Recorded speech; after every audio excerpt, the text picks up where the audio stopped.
Étape 8. Installation des plinthes. Commencez toujours par le retour de plinthe. Prenez la mesure de la hauteur et de l'éventuelle découpe de plinthe du mur. Reportez vos mesures en retirant de la hauteur l'épaisseur du profilet de finition. Réalisez les découpes et mesurez cette fois la longueur. Attention de recouper la longueur de la plinthe en fonction de l'épaisseur du joint d'angle. Ce joint d'angle devra lui aussi être recoupé en hauteur. Vérifiez vos découpes,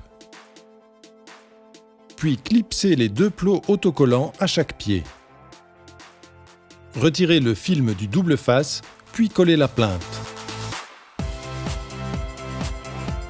Replacez enfin le joint d'angle pour mesurer le profilet de finition. Vous pouvez maintenant assembler le profilet et le joint d'angle définitivement.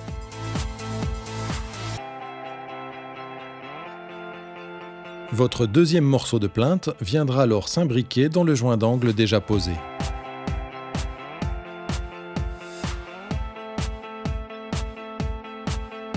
Si vous avez opté pour une joue de finition, prenez directement la mesure de la plinthe adjacente et reportez vos mesures de hauteur et de longueur sur la plinthe. Découpez-la ensuite à la scie sauteuse. Avant de poser votre plinthe, attachez un clip à chaque pied, puis glissez la plinthe diagonalement pour la rentrer dans ses clips. Aidez-vous d'un tournevis pour redescendre les clips sur la plinthe. Prenez ensuite vos mesures pour la deuxième plinthe. Vérifiez qu'elle ne gêne pas l'ouverture de votre lave-vaisselle, auquel cas prévoyez une découpe.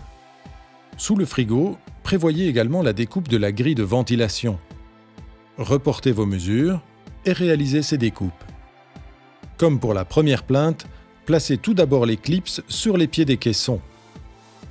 Glissez ensuite la plinthe et refermez également les clips sur la plinthe à l'aide d'un tournevis. Remettez la grille d'aération et vérifiez l'ouverture de votre lave-vaisselle. Voilà, votre cuisine est installée. Il ne vous reste plus qu'à en profiter.